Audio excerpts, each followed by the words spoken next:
My name is Dean Taraborelli, and I'm the founder of the Sanctuary at Sedona, which is a holistic treatment center. So in order to understand holistic treatment, let me tell you a little bit about my own background and my own struggles with recovery. So I started using marijuana at 12. That led to drinking, and at the height of my drinking, I was drinking a half a gallon of vodka a day on average. That led to pills, which I was taking 100 Percocet a day at the height of that, plus a whole lot of benzodiazepines to go to sleep at night. That was probably 5 or 6 years of daily use. That's about a $200,000 a year drug habit. That then led to a half to 3/4 of an ounce crack habit every single day. And during this process, I went to treatment a lot. And so I started back with the alcohol, and I went to treatment a couple of times for that. I went to treatment for opiates several times. I went to treatment for the crack a few times.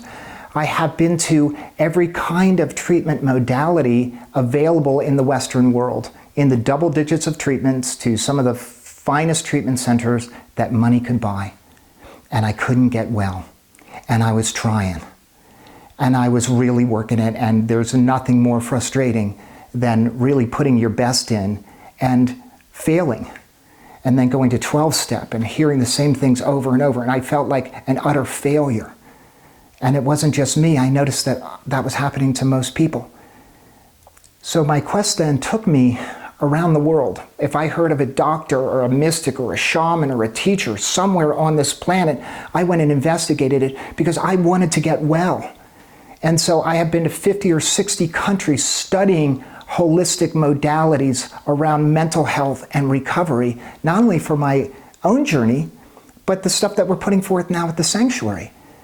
And I realized one day that while I had a career and a life and all that, that nobody knew more about holistic recovery than I did. I've been all over the world. You know, I've been on jungle floors. I've done ayahuasca. I've done iboga. I've done ketamine. I've done it clinically. I've been on so many jungle floors all over the world. I've been on every kind of medication known to mankind. I've had bouts of depression, suicidal depression, anxiety, have you jumping out of your skin. And today, I don't have any of that. I don't have any of that. It's not part of me. It doesn't exist in me. And that's what the Sanctuary at Sedona is based on. That's our holistic foundation. So let's talk about then what holistic means, because I go online and I see all of these holistic centers and I think it's great, but they're all saying the same thing. So if I'm confused about it, and I've been in this industry for the last 20 years, I'd imagine that you are too. So let's try to clear up a couple of things. And so holistic, first of all, holistic means the whole thing. So for us, we can prescribe medication, and we do. If people are suffering, you know, let's help them. And we also have meditation. We don't have to forego one or the other. It means the entire thing. The holistic model, for us, the most important aspect of it is that it's all integrated. It all fits together in a very specific way, just like the systems of the body. They are not separate. They work together in concert. So we have to then use the modalities in concert.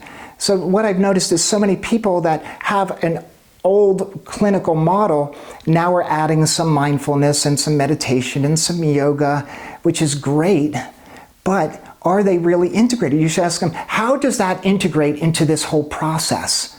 What do these things mean? Are these just disparate parts? How do they in fact fit together? Because as people that are, you know, suffering from depression, anxiety, addiction are disintegrated, if our treatment is disintegrated, it's not going to be as helpful. So our holistic model is more of everything. So we started about 7 in the morning and we ended about 9 o'clock most nights. Our people get 2 individual sessions every single day by a variety of kinds of therapists, plus the group work that we do, plus all the other stuff that happens around. And so we have more clinical hours, more one-on-ones. We have several of the staff that live on campus. I personally live here. I've lived at the Sanctuary since its inception. I'm here for about 300 days a year, I would say. That's 3 shifts. So I'm available to the clients 24 hours a day. So this is what it means. So we have this integrated process in holistic means we have breath work, body work, yoga, meditation, energy work, energy psychology, therapy, every therapeutic modality that you're all familiar with, we're offering that here, but it fits together in a very specific way. In order to be integrated, let's talk about our psychiatrist.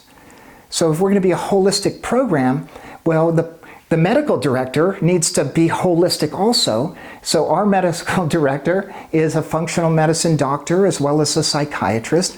And functional medicine is all about how the systems of the body work together and they can be out of balance and therefore working against each other. They understand that the body, all of these systems have a very specific relationship to each other, and the things that we put in our body become very important. So our psychiatrist understands that there's, in addition to helping somebody with medication, there's a whole plethora of other things that can happen to help people feel better. And at the end of the day, we're just trying to feel better. So I would check and see if the psychiatrist that you're checking into is just going to prescribe medicine, or what other things that they know about that might be in support. Because medication, we're not against medication, but all medication has a side effect. And a lot of times medication will kind of limit our range of emotion. And let's face it, people that are anxious or depressed or addicted, we're looking for a broader range of emotion. We're not looking to throttle it down. That's the whole reason why people are out using drugs. They want more. So we just have to be careful. Again, we want to be thoughtful about our medication. I hear a lot of the word individualized treatment. And that's a word that's kind of interesting. So what does that exactly mean? I can tell you what it meant for me in all of my treatment experiences. I would have a primary therapist, which I would meet with once a week, and I did a lot of group work, and I had a couple of off meetings here and there. Our individualized treatment, we have 12 people maximum. We have a staff of about 30 people, and we have 8 of those staff that live on campus. So our people have 2 private sessions every day going around a curriculum, and our individualized treatment means that every single night the schedules are managed by what happened that particular day.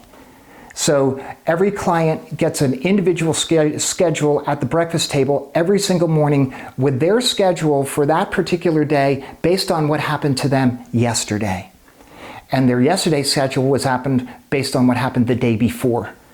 So our individualized treatment is about what do people need. We have a vast menu of services, but some people need more of this than they do that. And they need more of this than they do that at a certain time than this and that. So that's all done. We meet every single day about this. And so that's what individualized means for us. Hear a lot about master's level clinicians. And, that's, again, great. And, just because a person has gone to school and completed a master's and become licensed, I'm not sure that that's definitely a reflection of how evolved or how they are at processing their own issues. There's no requirement that you have to work out your own shadow issues and work out your own family system issues and work out your own individual issues that are holding you back in order to become licensed. We look for that in our therapists. All of our therapists, they live their work.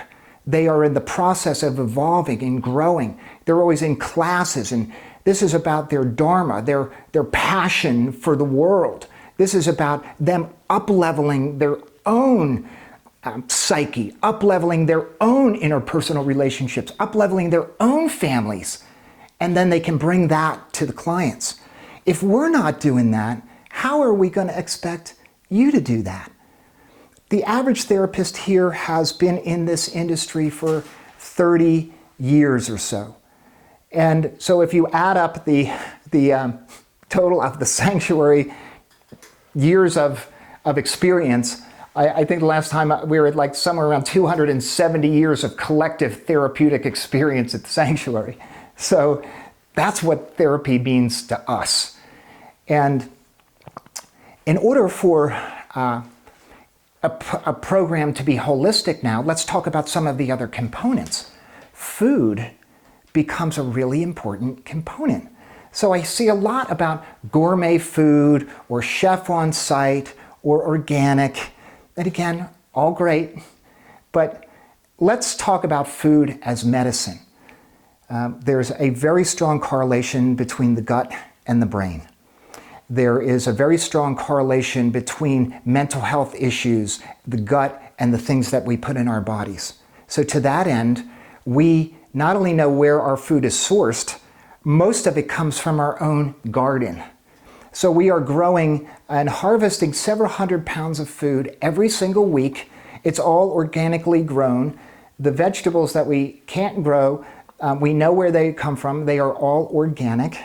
The soil, microbes in the soil, the meats that we get are all locally sourced. We know where these animals live and how they were treated during their life. That becomes really important because if an animal is stressed or if it's loaded with hormones or antibiotics or eating those kinds of things, that's going to be in the meat. That affects our mental health. So food for us is a passion. In addition, the way we eat our food, our staff and clients eat together every single day. We have a beautiful share at dinner time between staff and clients, and people rave about it. It's like a healthy family system that many people didn't have. And that's our dinner time because how we eat our food affects how we digest our food. How we digest our food affects every single thing in our lives because food turns into energy. We have 3 chefs that are here. Their passion is food. So this goes so far beyond the organic thing. And all that combined, it tastes great. And not only that, we're going to teach you how to make it because we have nutrition class every single week because we need to understand the value of food and how it's great to go to treatment and be served food, but how am I going to do this at home? We help you to do that. If we can't take this stuff with you, what good is it? We have a very powerful supplement protocol. Let's talk about that, how now we augment. So the supplements, because we need to repair the brain. A lot of brain damage, not only environmental toxins, but the things that we're putting in our bodies, pharmaceuticals included in that. The toxic food. So we need to detox and repair our brains, so we put everybody on a very specific brain protocol. The people that guided us to develop our food and supplement program, David Perlmutter and Mark Hyman. These are both functional medicine doctors. They're both very well known. You can Google them. There's a video of me talking with Dr. Perlmutter about his latest book right on our front homepage here somewhere. And these are not just books that we have read. These are people that have quarterbacked us, that have mentored us, that have been direct influence over the sanctuary food and supplement protocol. And we call them, ask them questions. I don't know what else to say than that. So basically our food and supplement program comes on the sound latest science.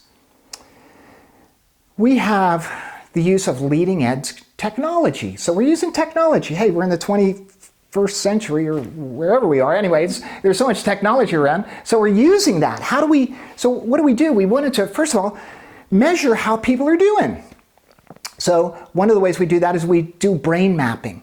So basically for this conversation, we basically take a snapshot of the brain upon arrival, and people will wear a cap with a bunch of 19 points of measuring your brain waves, measuring how your brain is organized.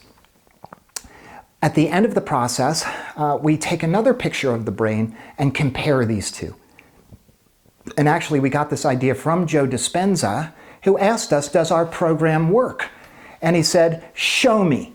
So he said, here, go to this guy. He's going to teach you how to brain map. Here's the equipment that you need. And so we've been doing that. And we have hundreds and hundreds of brain maps showing marked improvement between pre and post. That means something changed in the brain. We use Heartmath. Heartmath is a measuring device, a biofeedback device that measures how your brain and your heart are communicating. And it just so happens this has a lot to do with anxiety and health and wholeness and resilience and peace. So, and when I have biofeedback, it's sort of teaching me how to get into a meditative, coherent state, and so I don't have to figure it out myself.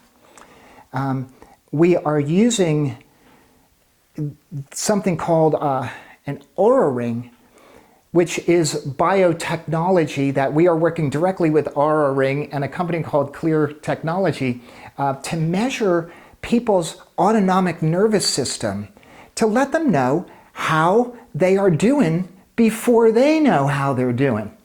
Many people, especially anxiety, depression, are in a state of fight or flight. They're in their sympathetic nervous system, which means they're on alert.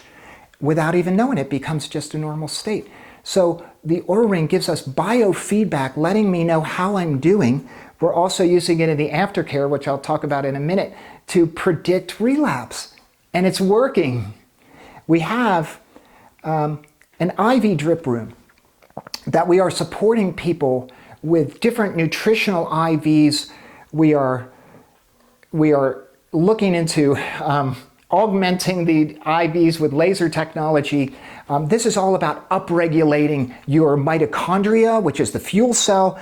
We're using NAD, which is helping people to detox faster, even post-acute withdrawal, even people that are depressed, even people that have been on meds for a long time, even people that have been on toxic diets for a long time, clear the toxics from the body, energize the body. What we've noticed is, many people stop doing their substance or stop doing their disempowering behavior. They'll get out in the world, but they've never felt amazing. And this is about feeling amazing. If you're not going to feel amazing, most likely you're going to do something to feel better, and that starts the whole process over again. So this is about upregulating. So let's talk about the sanctuary itself and the land and the place that we are in. The sanctuary is in the middle of the national forest. We are the only thing out here. We are on 22 acres that was built from the ground up. This is a labor of love. This is not a mansion that's been refurbished, and again, nothing wrong with that. This is about a place that is designed for your transformation in mind. Every rock, every stone, every building, everything about this place feels much more like a sacred retreat center that's nestled in nature than it does a treatment center. So we're not in town, there's no noise out here. This is about going inward. And our environment allows us to be safe. So we can go to places that we don't even know we need to go to, because if you could have figured out why your life isn't the way you want it to be, you'd have done something about it by now. Most people don't understand. Or else, again, they'd have taken some action. This is all unconscious stuff. And if I'm going to venture into that area, I have to feel completely safe. So our environment promotes that. It promotes self-reflection. It promotes quieting the mind, all of the chatter, all of the stress, all of the anxiety, all of the busyness of our lives in society. If we want to get well, we got to step out of that. We got to step out of that. Something that we have developed because we've had trouble sending people to Aftercare, to sober living. There aren't a lot of great ones out there. Again, I don't want to make a blanket statement, but I've been doing this, and I've been in treatment myself since I'm in my 20s. I won't say how old I am now. I've been using chemicals since I'm 12 years old. So I know a lot about different programs in different places. So we developed our own Aftercare. And what that looks like, it's continuing right as you leave off. It's not about something else. You work with one of the therapists that is part of the sanctuary staff that you have worked with while you're here, and they're going to, for 2 months, monitor you and coach you and help you during your transition at home. This is not about going and getting more time. We all know, hey, more time is better, but some of us don't have more time. What we've noticed is it's the triggers when I get home that are going to set people off. So let's say I spent 3 months away somewhere. Well, now I'm still going back to the same environment. How do I navigate that? Well, you've got somebody right in your corner helping you with that. And they are also looking at your autonomic nervous system and the data. So they're going to send you a text, by the way, we noticed that your readiness score, your levels are not where they should be. What's going on in your life? This has worked several times when people were getting in trouble and they were able to circle right back around and get right back in the game. I think it's also important to talk about this thing called success in treatment. First of all, what is success in treatment, right? It's very subjective. And the second of all is it's very hard to measure. So again, people can throw out all this data, and so what we've decided to do is this. The only thing we can absolutely guarantee is what's going on for people in treatment because they're here. So we do a lot of well-known instruments to measure their anxiety, their levels of addiction, so forth, post-traumatic stress disorder. We do all these surveys at the beginning, middle, and end of treatment. All this data is on the website, and the improvement that people have in 30 days is off the charts. Then, because we are monitoring their vital signs and their autonomic nervous system for an additional 2 months, we have really solid data of exactly what's going on for people for 3 solid months. Beyond that, because the sanctuary is a community, we're in Sedona. Our alums stay connected. We do alumni calls every single week. These are just offered as a service. We get visitors here, alumni all the time, that come and eat with us and come and be in our sweat ceremonies on Sundays and hike with us. And so we get clients that were here 10 years ago. So we keep a pretty good monitor of what's going on. Kelly and I, we both live on campus. There's not a week that goes by that we don't get several messages for people asking questions. Hey, what about this? What about that? What do you think of this? What do you think about that? Or just letting us know that they're doing okay or not okay or what's going on. So I think that our success stands for itself. And again, the data's all here on the website. And lastly, I think a holistic program needs to bring us back to ourselves. We need to be it's all about us and the soul. And we understand soul sickness. And soul sickness is this process where, I just keep doing stuff that's so outside of really who I am and my truest nature that eventually I lose track of who I am. I feel lost, listless, lifeless. And it doesn't matter how much money I have or what other things are going on in my life. I'm dull, dead. I'm like the walking dead. And we have to bring back that life force, the sacredness of life, our connection to nature, our connection to each other. And we do that a lot in different kinds of ceremony. We bring the ceremonies back into our life. We bring the ritual nature back into our lives. We bring the passion and the purpose and the meaning back into life. That's what this is all about. And as people remember themselves, it's amazing how their diagnoses begin to fall away. And that's exactly what happened to me. And I don't even really consider myself an addict because it doesn't live in me anymore. If we look at the science of neuroplasticity and epigenetics, there's a lot of science that's backing up some of the statements that I'm making. And there's actually a lot of science that back up every single statement that I've made because our program is based 100% on science. And we're going to teach you that science while you're here to help you make the connections and how all this stuff works. And we become the masters of our bodies and our minds rather than the victims of our circumstances.